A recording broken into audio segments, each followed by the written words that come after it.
Good morning, everyone. Welcome to another class here in Kent North. Today we have a special guest. We've got Paul here today coming in to talk about some 1031 tax exchanges and different programs that he's a specialist in. So I will let Paul take it away. Thank you very much. Thank you for having me.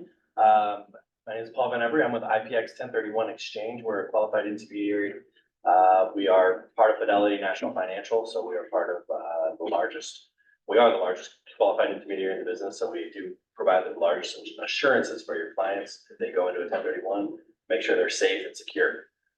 So we wanted to talk to you guys today about taking advantage of 1031, ways to look for potential more listings, with why clients are doing 1031s. Talk a little bit about the basics of them, but I don't want to go into a lot because at the end of the day on the basics, the best thing to do is call me. I'll walk your client through it. I'll take care of you, make sure the client gets all the answers they need. So that's really at the end of the day, the biggest thing you want to know. One of the things that we always talk about is, a lot of times clients go to their tax advisor, the tax advisor says, why the heck didn't you do a 1031 on that property? Look at all the taxes you owe. And they say, well, my agent didn't tell me when I sold it. So you don't want to be that agent. You want to be the agent that sees that and says, hey, guess what? You got an opportunity to do a 1031 here. Let's look at it. Let's see what can possibly be done. So some of the, Hold on a sec, maybe a little. Now try it. there we go. So one of the things for you guys to look for is targeting investors, right? So what are investor clients and why were they good targets for you? Well, investor clients are less emotional to their property, right? So they aren't as tied down to that property. It's an investment. There could be good things about the property. There could be things that they don't like about it. Could be property that needs a lot of work. So they're just kind of tired of managing it. So they're good opportunities. They're also what a good target. They're motivated buyers too.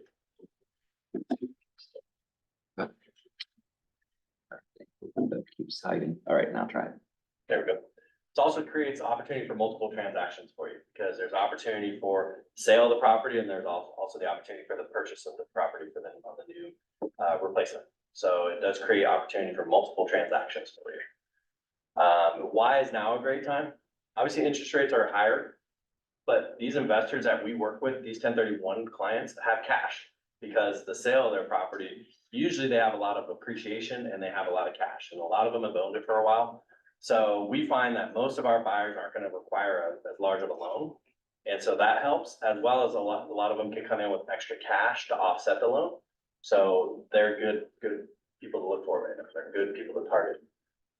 And then how we can help, what we're doing today, investor classes as well. So I can go out and speak to a group of investors. If you have clients that are, the investors, happy to do a class with them. I'm also happy to just jump on a phone and go through the process.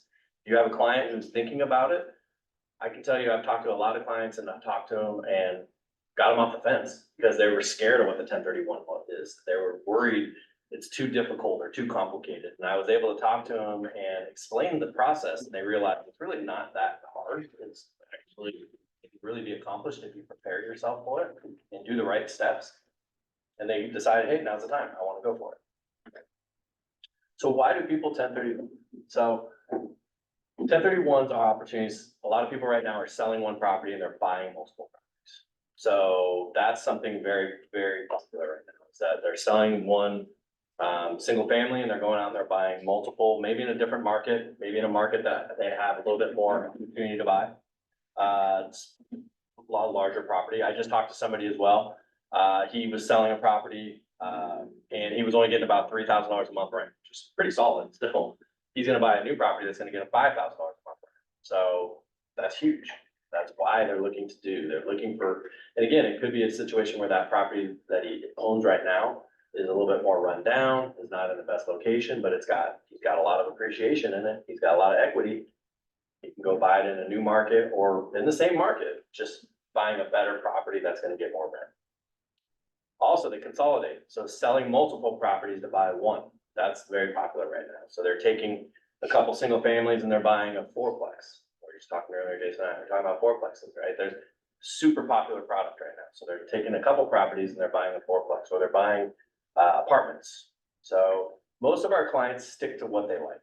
So if they're in the single family market, they're going to stick to the residential, either single family or some form of that.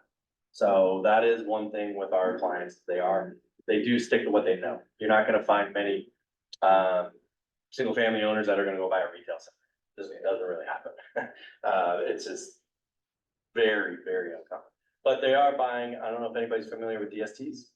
We can talk about those later, but DSTs are called Delaware Statutory Trust. It's a type of property that offers no management when you get money from it. So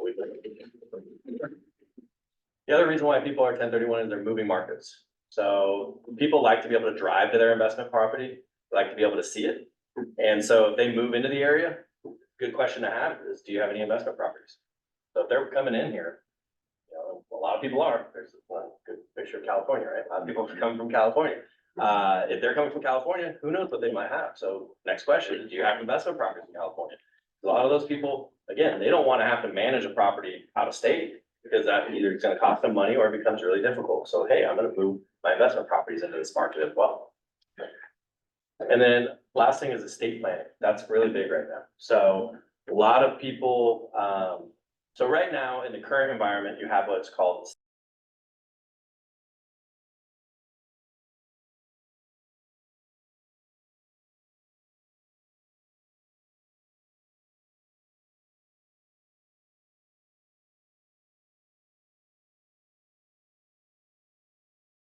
investment properties because they want to pass that property on to their heirs. So their heirs actually have more cash when they receive that property if they sell it. If you sell your property and then cash out, well, you're gonna pay 30% in taxes, lose all that gain you got. That's a big chunk. But if you pass the property on, it's actually better for their family. So what people are doing right now is they might sell one of their properties, and let's say they have multiple, heirs. So they have 2 or 3, heirs. They sell one property and they buy multiple. So each child gets a property. So there's no fighting. Because that's the other big thing we see is that people inherit property, they own one property, and now there's a big fight. My brother wants to sell it because we don't get along. I want to keep it. I don't know what to do here. So it's like everybody's fighting over it. And that ends up being, well, everyone throws their hands up and says, well, forget it, let's just sell. But yeah, if you estate plan properly and do it ahead of time, you sell one property and you buy multiple so that each, even can move into it eventually. But hey, everybody gets their own property. Now there's no argument. So that's happening a lot. So it's a good estate planning tool. It's a good thing to talk to people that do have investment properties. Like, hey, what's your plan? What are you looking to do with this? Do you have people that you're going to pass it on to? Are you familiar with the step up in basis and how that works? Because it is better, again, to hold that property at this point. That could go away, you never know, but at this point. Can you explain one more time how it works with the heirs if they're getting the property and why they would want a 1031 exchange? So they wouldn't have to 1031 exchange, yeah. Okay. So, yeah. So again, if I inherit my parents' property, they pass away and I inherit it, and I sell it the next day, I don't have to pay any taxes. So I don't have to But you, exchange. I mean, need to get an appraisal, or how do you make? Yeah, sure so if you were gonna hold on to that property, let's say, for example, I inherit my parents' property and I decide I'm gonna rent it. Right, I'm gonna keep it because I don't wanna sell it yet. I wanna make some money in renting it. When you inherited the property, you'd wanna get it appraised so that you could at least know what the value was when you got it. Because then if you hold it for a couple of years and you sell it, you'll know what your gain is. Right, so if you sell it like, is If there? you a sell it time- right away, then there's nothing. Is there a timeline, like you sell it within 30, 60, or just? Yeah, I mean, probably within the first year. And they just assume that it's gonna get appraised when you sell it, Yeah. or, okay. Yeah, so probably within the first year. If you hold it over a year, I'd definitely say you wanna have an appraised value on it. Because now you're kind of crossing into that, well, you've got it, we all know the IRS is gonna want every dollar they can get, so they're gonna. Well, a lot of people too are kind of paralyzed when like course. the, patriarch or whoever passes away and they don't know what to do. And Correct. so I've dealt with clients where it's like a couple of years have gone by It's and just an that big. appraisal Yeah. never happened and Yeah. everything, so. I mean, I've had that call from people who were like, I inherited this property a few years ago, we didn't get it appraised. You can kind of go back, and work with a realtor to kind of get a sense of what the market was, what potentially. So the IRS is not gonna, it's really hard for them to try to get the value on their end. So, Some appraisers will do that, it's just, I guess, making sure people know that get an appraisal if Yeah. you inherit a property. exactly, it is You're important, gonna sit on it. yeah, it is important. because you want to make sure they have a good sense, because you can do a number of things with those properties. So, but it is a good estate planning tool. Right now, it is good to talk to people about. And this is where the, an educated, agent will be able to advise and direct. Because if you don't, you won't be given that Yeah, and information, again- they'll be losing out. Yeah, and if you talk to somebody and they ask you, you can have them call me. I'm happy to talk to them about it. Tell them, hey, this is what the step up basis is, this is what, how it works, and this is the benefit to it. Oh. And again, educate them on the 1031 as well, if they have questions. So, I talk to people every day. A lot of what I'm doing, again, is just educating them as well. And, having that conversation to make them comfortable, really, to let them know that the process, again, isn't as tough as you think it is. But, and it can be done. Everybody, not everybody, but a majority of the people that go into 1031s accomplish it and complete it. Do you just give them the information or do you help them with the process? I have them with the process. Okay. I actually have a conversation. I'll ask them, what's your end goal? What are you looking to accomplish? Get a sense of their transaction. What are you selling? What are you looking to buy? What's the sale price? So I do go into detail with the actual transaction. And I'll show you kind of the main questions I talked to them about. Some of the kind of what I call the meat and potatoes of the 1031, just to make sure. And we identify to make sure there's no red flags, make sure there's no issues in their transaction that could create an audit situation. So I go through all of that. But other reasons people like to do 1031s, like I mentioned, increasing the cash flow, estate planning, diversifying, selling one, buying multiple, or the opposite. And the other one is depreciation. Investment properties, you're allowed to depreciate the property over 27 and a half years. You run out of depreciation either in 27 and a half years or when you've depreciated the total amount of the property. It is a tax benefit for a lot of investors, so it's a question you might look. So a lot of the stuff is maybe a farming opportunity. If you look at somebody that's owned a property for 15 plus years, non-owner occupied, you could ask your title rep, hey, can you send me a list of non-owner occupied in King County that's been 15 plus years or a certain area? You're gonna get a list. Those are people that their depreciation schedule, who knows how much they've been depreciating that property every year. So they may be getting close to running out. That property may need work because they've owned it for 15 years. It's been a rental. Who knows the condition of it? So they may be looking at, and it also might be in areas where there's rent control. So they've been limited on how much they could charge for rent now, where again, they could 1031 and get a better property that they can get more rent for. That might even be close in value. So. Paul, if you were gonna use a program to search those sellers out, what would be your golden kind of triangle of a client that fits that profile?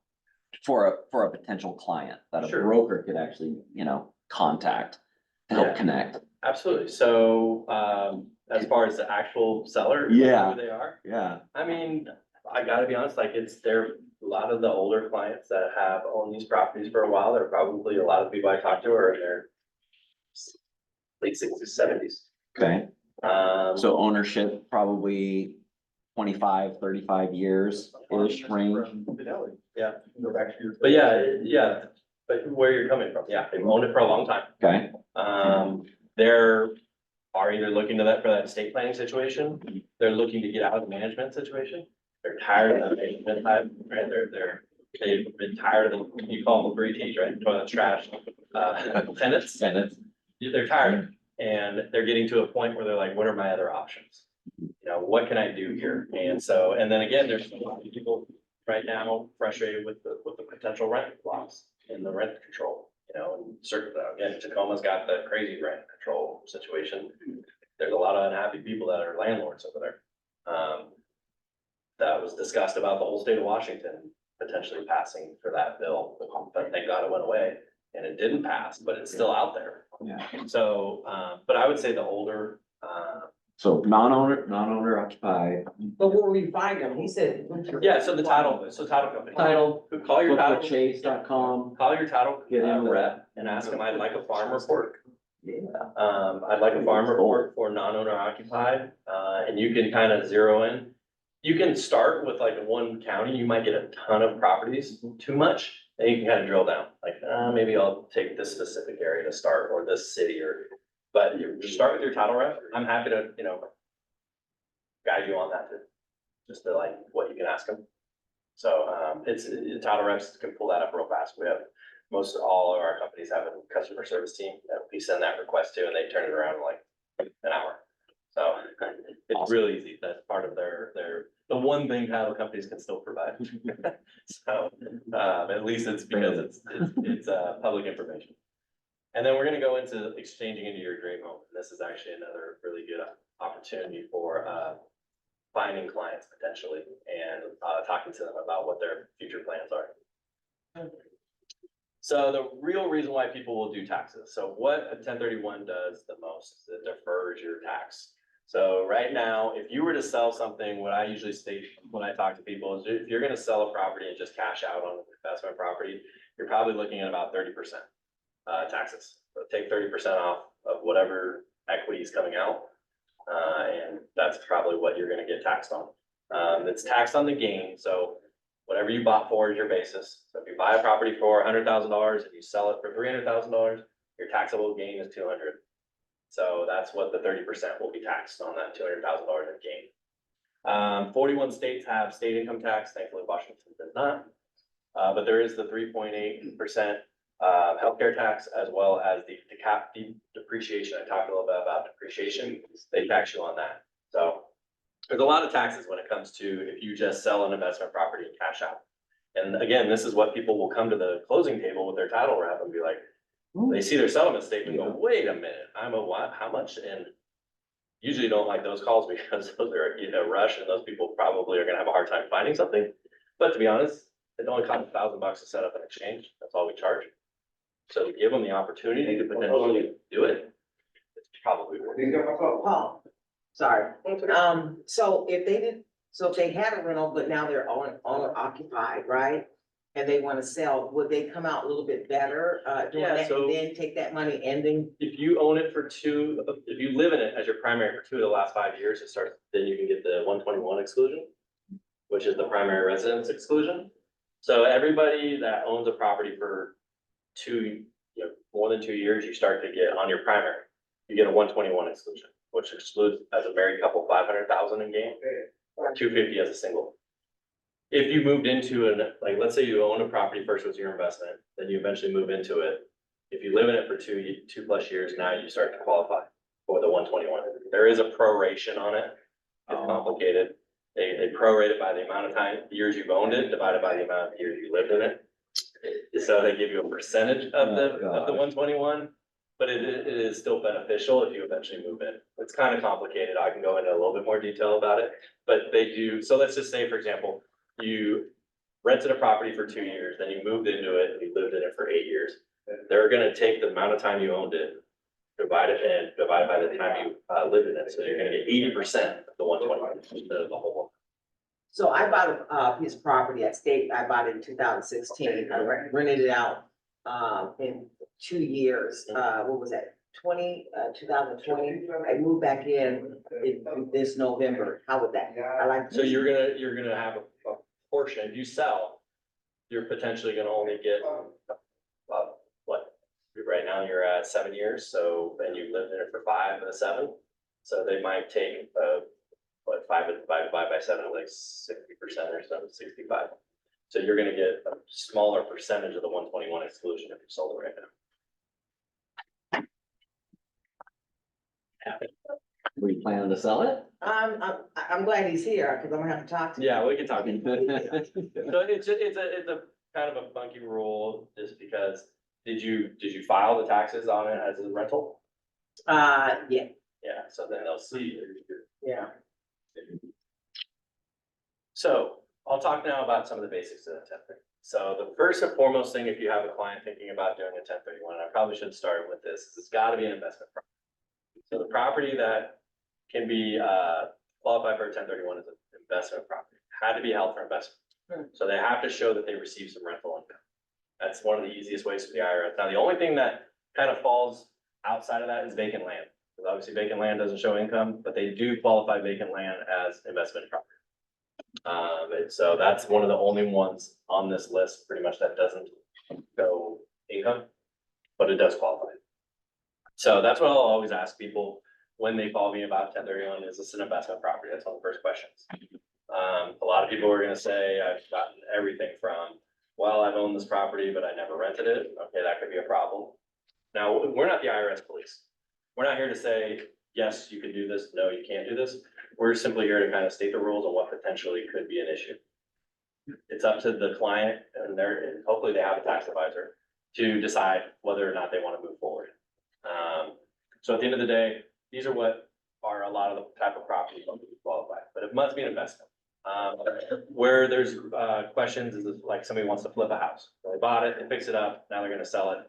That doesn't qualify because it was never held for investment. That was held what they call for inventory. So house flips don't qualify. Now again, I've gotten a call from somebody saying, well, I wanna go for it.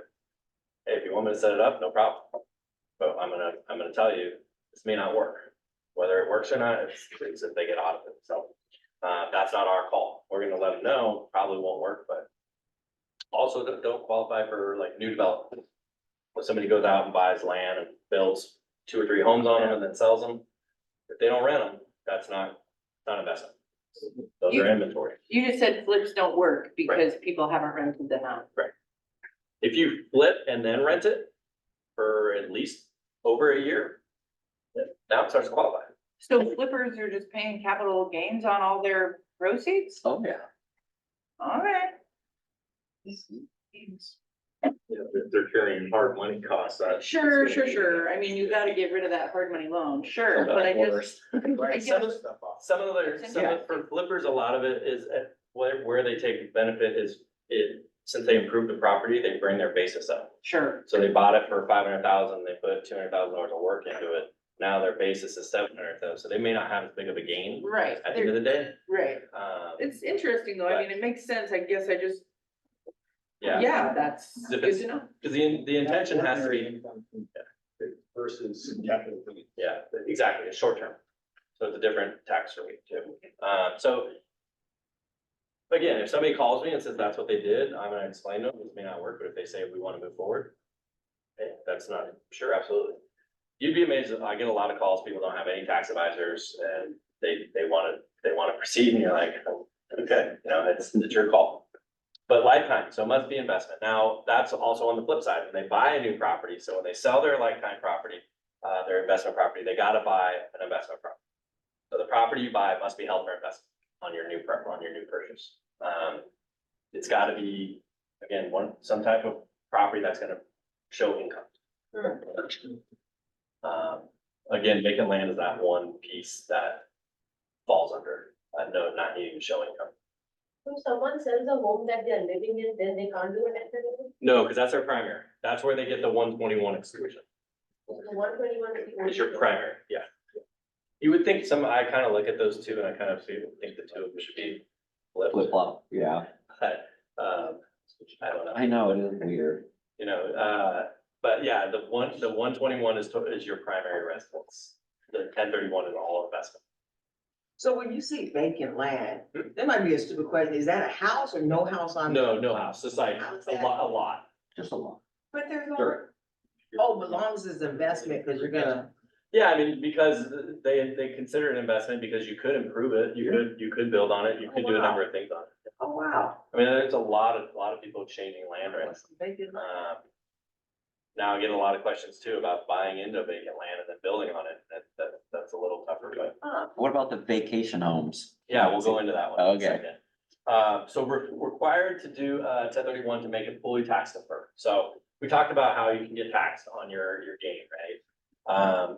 If you do a 1031, it can defer all your taxes. That's one thing you always have to remember, it defers your taxes. They don't go away. So if that's the other call I get. It's like, hey, I did a 1031, I'm selling now and I shouldn't have to, no. It just defers it. So you're basically kicking the can down the road, kicking it. And that's where I said the estate planning is really good. Because if somebody's 1031 for many years, you don't want to cash out because it's gonna be a huge gain. 1031 goes back to the very first property you ever started as an investment. So if you bought up, some of these guys we were talking about the older investors, let's say they bought a property back in 1980 for $100,000 or we'll call $100,000. They've 1031'd all these years, 1031'd all these years. Now they got this property worth $2 million. Their basis goes all the way back to that 100,000. So their gain is like 1.9 million. So if they sell, they're gonna lose 30% of that. So that's a big chunk. So, so these people, again, it's kind of sticker shock. So in order to get a fully deferred exchange, you want to buy something equal or greater than your sale price. And another misconception is, no, I only have to buy for what my gain is, or what my equity is. No. You gotta buy, it's based on your purchase price. IRS strictly looks at the purchase price. The purchase price of the new property has to be more than the sales price of the previous property. Yes, correct. And you need to reinvest all the proceeds that come out. So any cash that comes out needs to be put into the new transaction. So this is what I'll talk to the clients about, right? So I'll tell them, hey, if you wanna make this fully tax deferred, you gotta buy something equal or greater in value than the property you sold. And you gotta reinvest all the funds that come out. So what happens to the funds when they close escrow is they come to us, the intermediary, and we hold the funds in a bank account. And when they're ready to purchase the new property, we release those funds for the purchase. So that's how it works for a 1031, because the client cannot touch those funds. They touch the funds, it doesn't qualify for a 1031. So we have to get the funds. And then replace the value of the debt. That's, if they have debt, they can either get new debt or bring in cash to offset that. And then again, receive no money. So the mortgage has to be at least what the mortgage was before, but it can be more. It can be more or it can be less if you bring in cash outside of, your own cash to offset it. If you wanna use a chunk of the proceeds for the 1031, but then you get like 100 grand back or whatever, you can, but you just have to pay the taxes on that Correct. chunk then? So I was just gonna say that, yeah. So this is the rules to defer all your taxes. If you were to buy down, if the client says they want to take some cash, it's okay. That doesn't eliminate their 1031. That amount is taxable. So let's say the person says, you know what, I want to take 100 grand in cash, I want to give it to my kids. Totally fine. That 100 grand, they take those taxes. So just something they need to be aware of. Any cash that comes out is called boot and it's taxed. And again, I'll walk them through this. I explain that to them. I let them know. If they're taking a ton of cash out or if they're buying significantly down in value, I'll ask them a lot of questions to see if it even makes sense to do a 1031, right? So some people will be very adamant, like, I only want to use the cash that comes out for the new purchase. Well, if that cash is so far down in value, it may not benefit them at all, may not defer any taxes. So you may end up saying, you don't even need to do it. So I'll talk to them about that. But this is the requirement to get a fully tax deferred exchange. Again, you can buy down, you can take cash. It's just taxable if you do. Other big thing I talked to them about is the timelines. So in a 1031, you have timing issues. Those are the 45 days to identify and 180 days to purchase your new property. So when the client closes escrow, and as I mentioned, those funds come to us, we receive those funds, the timing of their exchange begins. First thing to be aware of is you have 45 days to identify a new property. And you can ID up to 3 properties, and you can choose to buy 1, 2, or all 3 of them. So we provide forms for the client to use to ID those properties. So you're working, so it's always good if you have a client looking to do a 1031 to kind of have a good sense before they go into escrow on their sale property of what might be available to them on their purchase. Even go into contract or even get some deposits on the new properties before. It's okay, as long as you don't close on that new property before they close on their existing home, it's okay. And then you have 180 days, and these are calendar days. Both of these are calendar days, and they both begin when you close escrow on your sale. They run concurrent. They include weekends and holidays. And these are one of those areas that's completely set in stone. 45 days, the IRS does not budge unless there's a federal emergency. I think up in northern Washington, it was declared just recently, there was a federal emergency with the fires. So they got an extension. But that's the type of thing that gets you an extension on the 45 days. That's it. Federally declared emergencies. So. Is it commencing day of closing, or is that closing day the day one? Day one, yeah. Okay. So we provide the forms. The 45 days is probably the hardest thing because people are under that crunch to find something. And once you have that 45th day, you're locked into those properties you identified. So that's probably the hardest thing. And that's the hardest thing for you as the agents. Like, you're obviously have to hustle during that 45 days to make sure that something they find is gonna work. It's tricky, but we see people accomplish it quite a bit. So you have 45 days to find replacement property, then you have 180 days to close. Yeah. But you have in 45 days, shouldn't take 180 days to close. Correct. 180 days usually isn't a huge issue. Yeah. We really don't run up against the 180 days very much. Right. It's the 45 days. They could shorten that and give you more than. Yeah, I know. That Right? would be friendlier. Again, these numbers, I don't know where they came up with them. It's like they just plucked them out of the air, like, 45 days sounds great. 180 days, okay. I mean, yeah, the 180 days really, I mean, sometimes maybe in commercial properties, Land deal. land deal, Yeah. because they're trying to get it entitled maybe. Yeah. Those type of things maybe are an issue with 180 days. But for a single family transaction or even any sort of residential transaction, to be honest, this doesn't, we don't really run up against 180. So Paul, for your identifying 3 properties, would you suggest doing like a DST just to be safe? and Absolutely. to Others, just to. We see if people you do that can't a find lot, Something you to can have that emergency backup. Yeah. And during the 45 days, you can change the properties, right? Well, but once you hit day 45, you're set. That's, you're locked into those. So what we usually will tell the client, tell your client, you don't need to provide us the ID form until we get maybe to day 40, 42. The reason being, they may be changing that form all the time. You may be working with them on a number of properties. We don't want to have, continually receiving emails, well, hey, here's my 45, here's my list, and then all of a sudden our file has the wrong one. So we're like, just send us one when you're ready. So what happens after that 45 days? They have to start all over or what happens? You're locked in. You've got to buy one of those properties. Oh, wow. Or you gotta pay taxes on. Or you your gotta pay money. taxes. If you can't buy any of those properties, you gotta pay taxes. So like you said, the Delaware, Statutory trust, yeah, I'll trust. talk about those in a second. If someone does it, they gotta pay the cost to do that? Isn't that the exact same for On a normal exchange?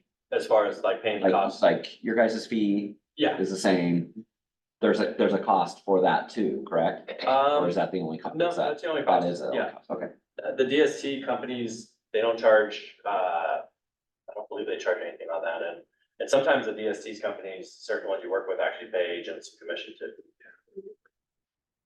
It's just you have to worry about accredited investor, or, Correct. because sometimes you have to be an accredited investor to So- be involved in some of them, but there are some that you don't have to be accredited. Right, and we can talk about what a DST is in a little bit, but it is an option as an emergency kind of backup plan. It's not a bad one to have. A DST is, they're just the larger companies that offer you to buy a percentage into a property, kind of a quick way you can buy a percentage into a large, apartment building, which satisfies the 1031. It is popular and it is a good fallback plan for people that think they may not have something lined up. And again, some DST companies do get commission, find the right one. We talked about the 3 property rule that allows you can ID up to 3 properties. You also have another rule, 200% rule. This is for people that are buying more than 3 properties. They can ID up to 200% of the value of the property they sold. So if they sell a property for $1 million, they can ID up to $2 million worth of property. And they can buy all of it. That's used when people are buying maybe out of state or buying somewhere where there's significantly less in value and they're buying a lot of properties. It's not used very often, pretty uncommon. The 3 property rule is what we see all the time. I won't even talk about the 95% rule because in my whole time at exchanges, I've never seen anybody use that rule. So I don't know, I should just take that one off. I usually do. Okay, Dream, any questions on any of that stuff? I know it's a lot we covered. That's where I kind of said in the beginning, biggest thing, no to call me. And I'm gonna talk to your client about all that. I'm gonna go, so what I do is I'll have that conversation with the client. I'll go through those points that we just went through. We'll go through it in pretty good detail. And then I'll follow up with an email with some material like I have over here that explains what we talked about. I'll let you guys know, hey, spoke with your client. This is their situation. Here's what they're trying to do. And at the end of the day, hopefully when I get off the phone with them, they're feeling pretty comfortable about the transaction. Are you like a law firm or what do you guys do? Well, we're a qualified intermediary, so we just handle the 1031. We set up the paperwork. We hold the funds when the property closes. And we- you just do 1031 exchange, that's That's it. all. Yep. And what's your fee structure like? It's pretty tough. It's $1,000 for the sale of the property and the purchase of the new one. So it's a fixed fee kind Yep. of. Flat fee. So, we're affiliated with all the title companies, Fidelity. So, we work with a lot of title companies. We work closely with them. We can work with any title company. We have to be able to work with any title company because they may buy a property in a different state where there isn't a fidelity brand. We have to be able to work with anybody. So we work with First American, we work with everybody. But yeah, at the end of the day, that's our role in the transaction. We work with the client, we educate the client. And because our fee's only $1,000, a lot of times the clients start, really getting into some crazy questions and crazy situations. We try to make sure they have a tax advisor involved, because it's not our role to say yes or no. And if they were to be audited, we're not gonna sit there at the table with them and help them. Or, that's not our job. Our job is to educate them on what the process is, how it works, but not, and it says in all our paperwork very clearly, like, we're not tax advisors. You should seek out the counsel of the tax advisor.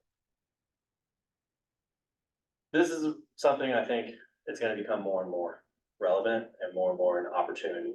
So buying your dream home. So there is a provision that allows people to actually live in a investment property and use it as a vacation. Now, and they can rent it, but they have to rent it too. So think of an Airbnb, right? So you could buy an investment property and you can rent it to your friends for at least 14 days each calendar year. So you gotta hold it for 2 years, That's it. and all you gotta rent it is for 14 calendar days, 2 years. I want that. You can also use it for personal use for 14 days Oh, wow. during those 2 years. And so then, if you sell it after the 2 years, after 10 years, then it's the primary residence. No, so this can still be a 1031, right? If you were just, let's just say you did this for 10 years, you lived in it for 14 days, you rented it you can rent it more than 14 days, 14 days is just the minimum. But you can't use it for more than 14 days as a personal use. Sure, but after those first 2 years, then you live in your dream house Now for you can 10 move years. into it. Right, you've Yeah. been living there for 10 years, now it's your personal residence, now you go to sell, You would get the 121 exclusion right? at a percentage proration. At a percentage, okay. So in your scenario, you rent, Yeah. in your scenario, you rented it for 2 years and then you lived in it for 8, so you owned it for a total of 10, you would get 80% of the 120. Gotcha, okay. So you get full. They're always going to get their money. So this is something great for your clients and, for you to educate them on it. They're looking to say, hey, I want to leave, a lot of people are saying, I want to leave the state of Washington. It's too cold. I want to go to a warmer state. Mhm. Okay, well, take your investment property here, sell it, buy a nice home in Arizona, rent that thing out on Airbnb for 14 days, go down there and use it for 14 days. In 2 years, move into it. You just excluded all your taxes. Oh, wow. Retirement plan. And live in Yeah. it, Oh, wow. live in it for the rest of your life, and you don't have to pay taxes. It doesn't make sense if you need a return on that investment money, but if it's a retirement plan. and Yeah, It's a retirement It's plan. interesting, That's that's the an plan. interesting option. Is this gonna be on YouTube so I don't have to write all this stuff down? Yes. So this is something I think it's gaining a lot of momentum, and it's gaining a lot of questions about it. Again, 14 days is all you need to rent it. You can rent it more if you want to earn, so you could do it as an investment, so you could rent it out all the time. Mhm. Doesn't matter, but this is just an opportunity. A lot of people are like, gosh, I want to buy this really nice dream home. I don't want to rent it to a tenant who could destroy it. Yeah. Gee, 14 days, that's not that much. No, oh my gosh. So this is a good tool. Yeah. I'll tell you more about it off camera. But no, I think this is a way to talk to your clients, clients that you might hear, maybe the trigger is, I'm gonna eventually wanna buy a house, somewhere else, I'm gonna move out of Washington. Eventually I'm moving out of Washington. Okay, well, do you have investment properties? Because That's key. this could get you going. This could set you up the right way to where you're gonna be in pretty good shape when you wanna move. Well, there's a silver tsunami, coming, that we hear about all the time, and a lot of people, that's how they did it, they had rental property, so. This could be a really good option, I know a lot of, that's what they kind of like do, they're like, okay, let's go, we wanna retire, let's Yeah. get that house locked up now, so this is a really good option. They could take it a step further, right? They could eventually, after 2 years doing this, they move into that home, let's call it in Arizona. Now they rent their primary residence in Washington, turn that into an investment. Now you just kind of flip properties. I've been juggling So that. you can still have income. So, there's a lot of things people can do and a lot of ways they can plan. And I think you're absolutely right. The silver tsunami is there. There's a lot of things that people are looking to do, they're looking to accomplish, and there's some good rules in place currently in the tax laws that they can take advantage of and set themselves up in a really nice way. What's the third T? Tenants, toilets and Trash. trash. And that's honestly, so that's, and then, I won't go into the reverse because they're a little bit more complicated. I'll talk a little bit more about the DSTs. So DSTs are an opportunity to buy, and like I mentioned, they're called Delaware Statutory Trust. There are opportunities to buy into large, almost like a REIT, right? You have these large operators that own, you know, multifamily properties, office properties, retail across the country. And you can go in and you talk to these DST companies and they're gonna say, hey, we have an option to buy into, you know, this multifamily in Denver, or we have an option to buy into this multifamily in Arizona. So you can buy your percentage of the 1031 into these properties. And it qualifies because you're buying in under your name, because the Delaware Statutory Trust is set up, it's almost like a syndication. I remember we had syndicators a long time ago that were doing like the tenant common stuff. Yeah. The tenant common got really difficult because everybody was owners and people couldn't agree and it fell apart. The DST has one trustee that manages the property. So they're in control of the property. That's the negative to it, right? You don't have any control on this property. Once you buy in, you're kind of under their control of when they want to buy it, when they want to sell it, what they want to do with it. And you're probably required to be in those things for at least 5 to 7 years. For your investment time, you have to be committed, because if you want to sell early, they're not gonna buy you out. They're gonna buy you out at like 50 cents on the dollar, but they're not gonna let you out very easy. But they're good for people that don't want to do management anymore. Another thing they're really good for is people that are on fixed income and they are looking to do a 1031. They don't want to do management, they want to do a 1031, but they don't have the funds to do a new loan. You don't have to get a new loan for a DST the way they structure it. It's kind of complicated the way they do it, but you're assuming into their loan, but you're really not, you really don't have to get a loan. So there's a way they don't have to make payments on that new loan. It's kind of how they get their dividend every month. Like the DST guys know it way better than I do, but it does help people that are on a fixed income that can't get a new loan, and it is an opportunity for them. So there are large companies you can rent it. There's some like called Inland, INLAND. Pasco is another one, PASSCO. There's DST like brokers, some guys out here, Roger Bolin, his name is, Austin Bolin. They're called Real Estate Transition Solutions. They're in Kirkland, good guys. They have a lot of good opportunities for people. And I answer your questions, I'll walk you through and tell you how it works. I don't know if they're one that pay you guys commissions, that might be. Is that like a cooperative? Similar. So, The difference is that you don't have control. You don't have control on it. You're buying into an investment. Well, and are they, I mean, is there some kind of minimal like federal protection that these investments are vetted and stuff? Or it's just, I mean, cause that can, you No, know, if they go under, they go. see, that's what Yeah. you know. I mean, you're taking a risk, right? I wouldn't say you wanna go into the DST and buy an office building, right? Right, exactly. no apartment or something. The apartments, that's That's good. If they, if they're looking into that and they say, here's these opportunities. In the beginning, they don't say, hey, this is a 5-year hold or a 10-year hold. No, because it's up to them. They are gonna tell you at that point, like, it's up to us when we wanna sell. Gotcha. And it's gonna be they have their own kind of plan behind it. They may give you a sense of like, it's gonna be this many years. But it's not guaranteed. The other thing too, with like I said, the DSTs, it's under their control. The one cool thing is you can almost use it too, like a mutual fund, because you can diversify your percentages into different type of properties. So, let's say you have, $500,000 to go in.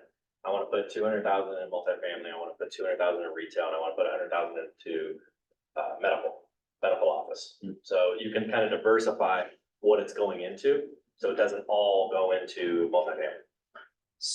You said REIT versus DST, how is that different? Oh, the REIT are different because a REIT is a stock. So there is a way to buy into a REIT. It's really complicated. The REIT actually has to take your existing property. It's really difficult. It's tough.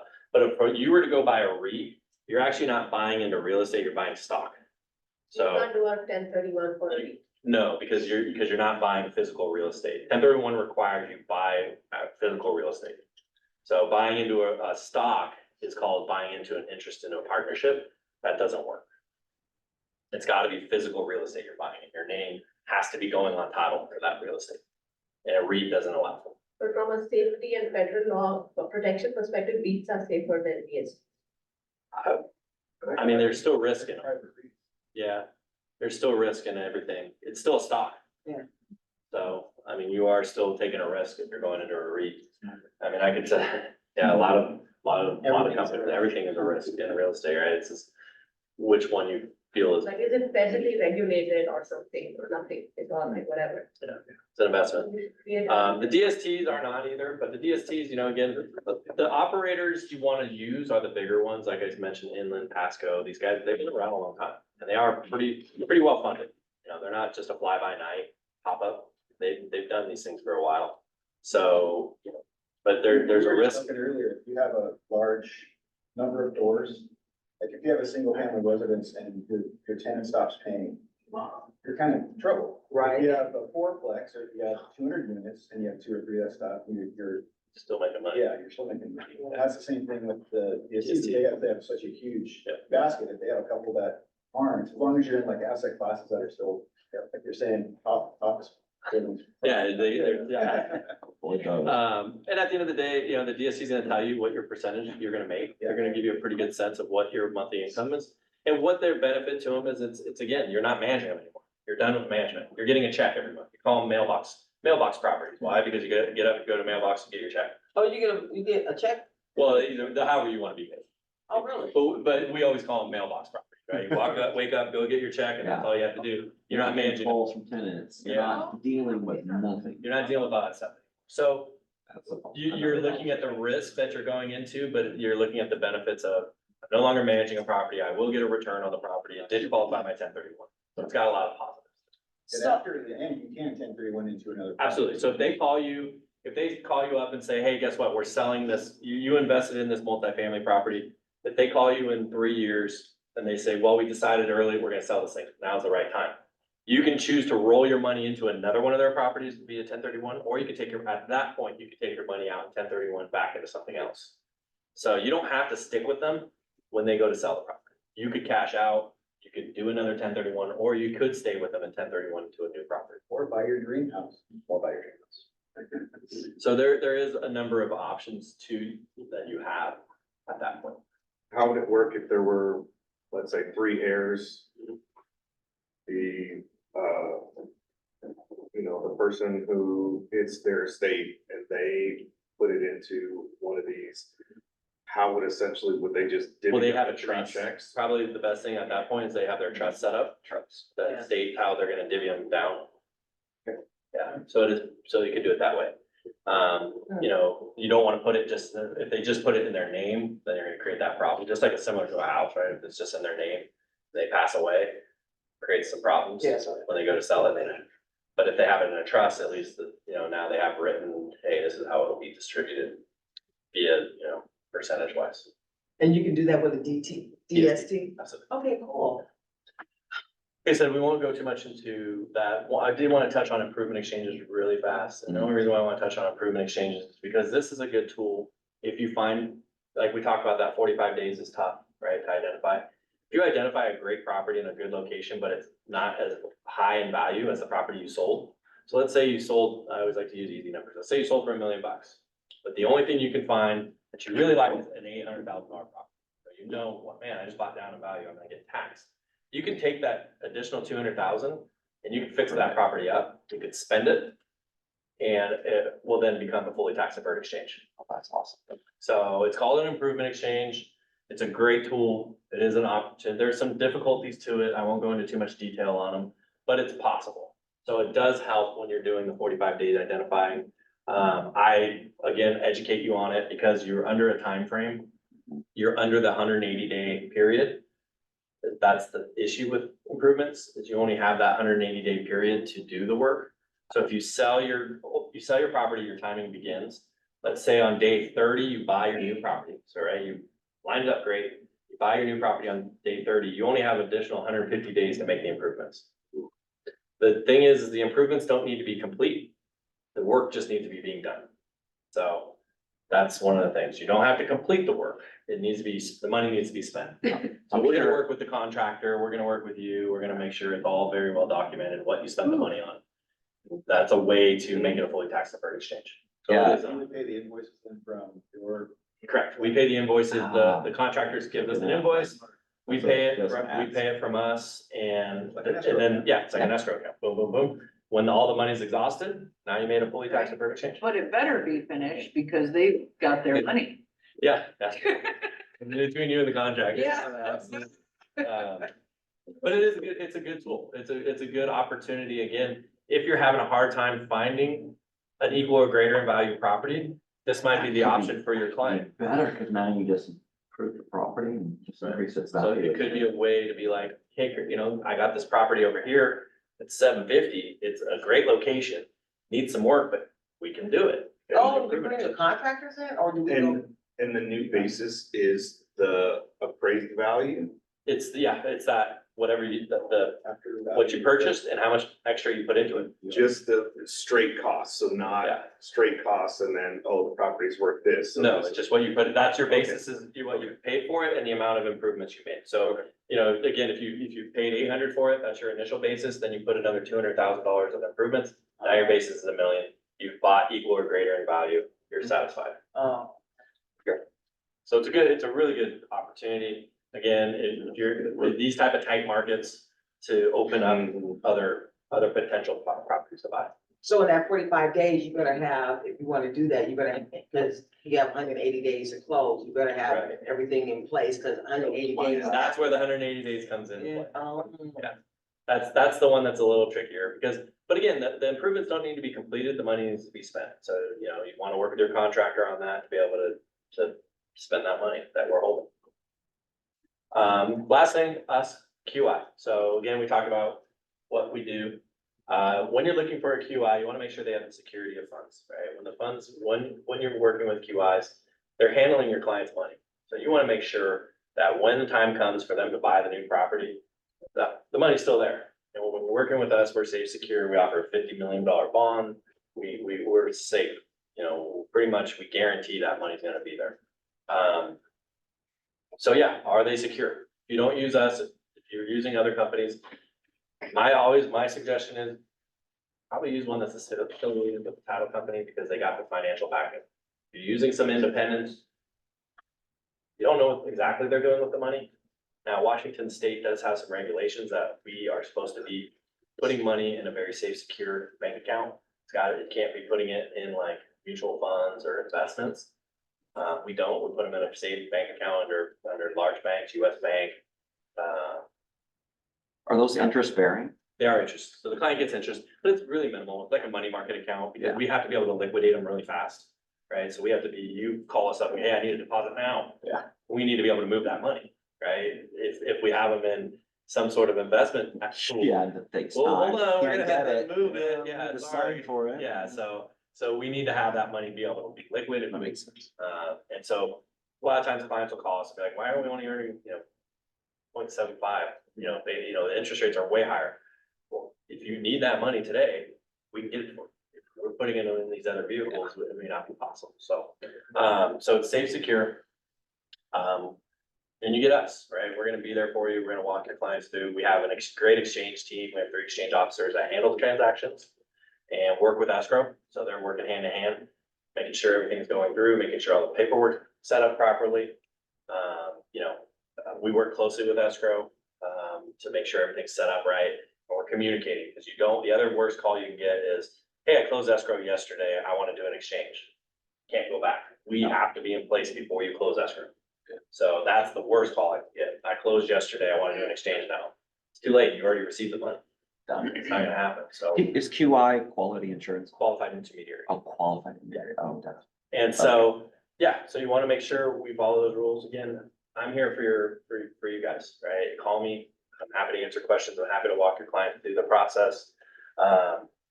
We work, again, one other piece, we also work closely with the lenders, because one thing you want to make sure if you're doing it, the client's doing a 1031 Sometimes lenders like to say, hey, you know what, get a little bit bigger loan so you can take some cash.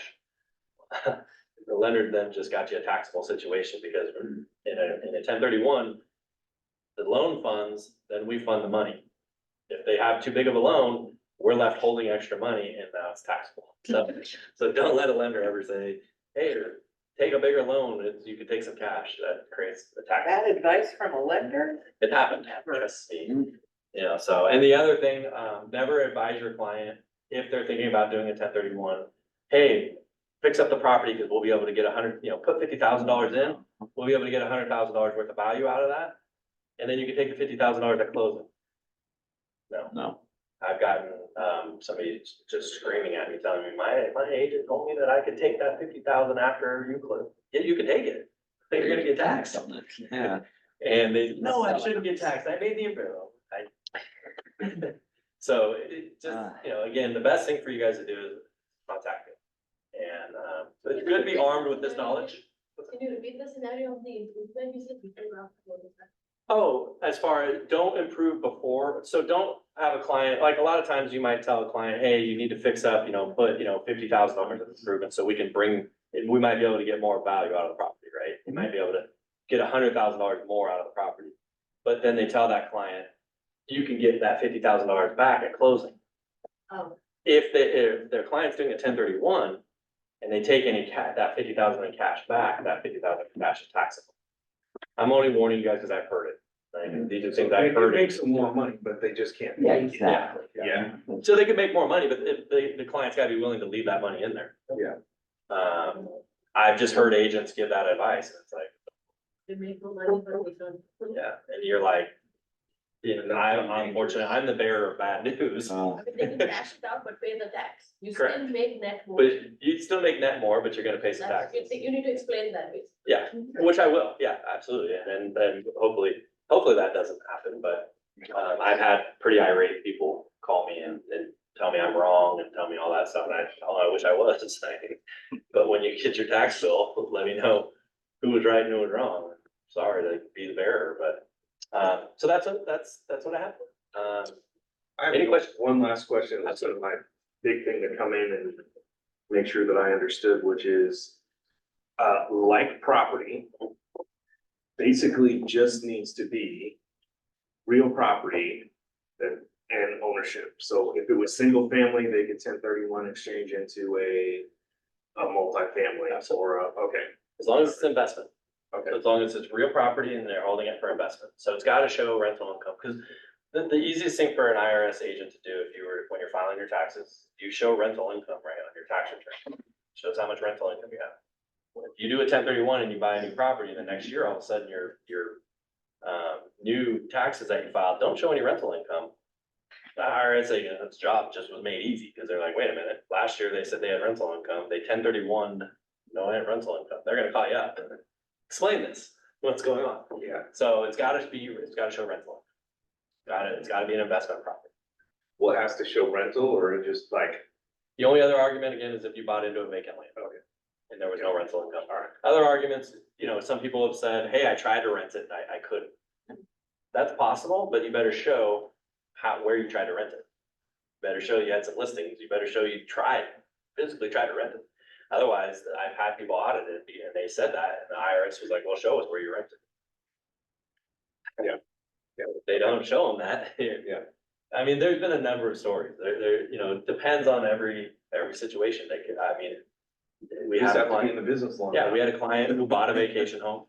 That bought the dream home scenario, but was living it. Hmm. The IRS audited this client. They pulled his bank records, they pulled his credit card records and saw that he was shopping at the local store. He was shopping at the local gas station. He was using his credit cards there weeks on weeks on weeks on weeks on weeks. And they determined that's your primary. That's not your vacation home. Got audited, failed. So they could do a number of things. I always tell people, is it worth going through an audit at the end of the day? Some people are worth take the risk, some people don't. But again, those are very unique scenarios when there's red flags involved. And more times than not, when I'm talking to a client, it's pretty straightforward. It's pretty basic 1031. And they're selling a property, they're buying a new property. Property they're selling is investment, the property they're buying is investment. Clean, easy. How long your business been around? Our IPX has been around 35 years. The 1031 exchange has been around, I want to say we just celebrated like 125 years. The actual 1031s have been able to do. Back in the day, 1031s used to be, you had to do like an immediate swaps, right? I'm selling my property and I'm buying your property, you're buying my property. We're flipping. And that was the 1031. I think it was about in the 80s, when they started being allowed to do the delayed exchange. To where you were able to now have time to sell and buy a new. Is the IPX only in Washington State? No, we're everywhere. Oh, really? Yeah. Oh, So we're all throughout the country. We have to be able to operate everywhere. Again, because somebody may sell here and want to buy in Washington, or in Washington DC. Oh, because We it's can handle it. 1031? Yeah, so you can buy any, and that's one other thing. The replacement properties must be in the US. Okay. Oh. One last Damn. piece. Sorry. It's gotta be US property. So we get that call a How lot. about this scenario? You buy a house, you got investment Your little property, hobbit 10 years ago, village you were gonna buy. $400,000 loan on it. You 1031 exchange into a $1.5 million house, you still have a small loan. Tell us about the refinancing that loan and how you can extract money that way with the new property after you purchase it. Yeah, so you can, like, you could buy a new property in a 1031. So in his scenario, had a pretty small loan, so they had a lot of equity in the property. So they bought a new 1031. They replaced and got a small loan. Down the line, yes, you could refinance that and take cash out to help. And a It should be loan used for isn't- business a purposes. Loan isn't income. Right. So there is ways, but they may question, what was that loan used for? Yeah. But you can't refinance on the DST because it's like a, okay, cool. DST, you're. It's a joint venture. Yeah. DST will, they'll pay you every month or however. I don't care, it's paying me. And again, it's not a bad option. Real estate solutions, like I said, real estate transition solution, Roger Bolin, and I can send anybody that info or ping me. Good guys, again, they have a lot of knowledge of what's available, how it works, educate you on it. Yeah, cause I had squatters and I was wondering, I wanted to get it back into investing, but I didn't wanna have to, deal with client, to tenants and, managing and trust somebody. I like the DST. And I like the vacation. I mean, I don't have It any has- gray hairs. That's right. Everybody has their reasons. And you're one of those people. You're tired of tenants, right? You're tired of this situation. Yeah, looking at my house, People- everybody, I'm like, oh, driving past my house, everybody in there ain't paying me. Unfortunately, My big man was ready to go to jail. unfortunately, in today's world, I mean, tenants have more rights than landlords. They sure do. It's only getting worse. Sometimes selling is the only freaking recourse. And then I right told you now, not to trash the place and I wouldn't sell it, well. right now, certain tenants, you can't even sell if you still have a tenant in the place, right? So you have to wait for the tenant to get out to sell the place. Lawyer So- fees are expensive. Tenant rights right now are That's everywhere. unfortunately, they kill the landlord and they don't, and so one other last thing about us, just to be aware of, 1031s are under attack again. So the federal government is always looking to eliminate 1031s or change them. Right now, on the new plan, we are slated to be eliminated. So they're talking about eliminating 1031s in a new budget. That's just a small blurb in the budget, but it's still there. So we're fighting hard to keep them. Get the word out. Because at the end of the day, the government thinks that a 1031 is for the ultra wealthy. And it's for the people that, way for the ultra wealthy to defer taxes or to avoid taxes. They don't even know we're not avoiding it, we're deferring. Yeah. Gee, hello. But at the end of the day, it's not for the ultra wealthy. Everybody I deal with and talk to on a daily basis are our mom and pop owners. They've made a good investment, and now they're gonna get punished for that. So it's like, there's a lot on our website, there's a lot of talking points about that. Legislators, talk to them, let them know the benefits of a 1031, why it's a tool that needs to be kept, because it does benefit. And imagine the real estate market. We're doing hundreds, just in the Pacific Northwest, we're doing hundreds of transactions a month. 70% of those are single family. Those go away. I mean, people aren't gonna sell, right? You're not gonna sell your property if you gotta pay all those taxes. So what's your motivation? So it is important to get the word out. You'll probably see stuff from me, say 1031. You know, we go out, we go to Washington DC, we meet with congressmen, we talk to them about the benefits of 1031, why it's not just for the ultra wealthy. The issue is right now in our current, we have a lot of longstanding Congress people that are resigning or retiring. So we're getting a lot of freshman congressmen in that have zero idea what this is and don't care. Because if you walk out on the street in the parking lot, if I said, you know what a 1031 is to somebody out there, they'd probably say, "What for that?" And so if a 1031 gets eliminated, people really don't care. It's not, they don't realize how it affects a lot of other people, so. Something just to be aware of, it's in the budget. We will fight it. We're under attack almost every new election cycle. We're the target. We've survived for as long as we have, and I think we'll be okay, but it's just help from you guys and help from our real estate community is always big. You know, just getting that word out there and educating people why the benefit of it. Important. It is. Awesome. Yeah. Thank you guys. Thank you so much, Paul. Thank you. Thank you, Zoom people, for making it, and we will see you guys on the next one. Take care.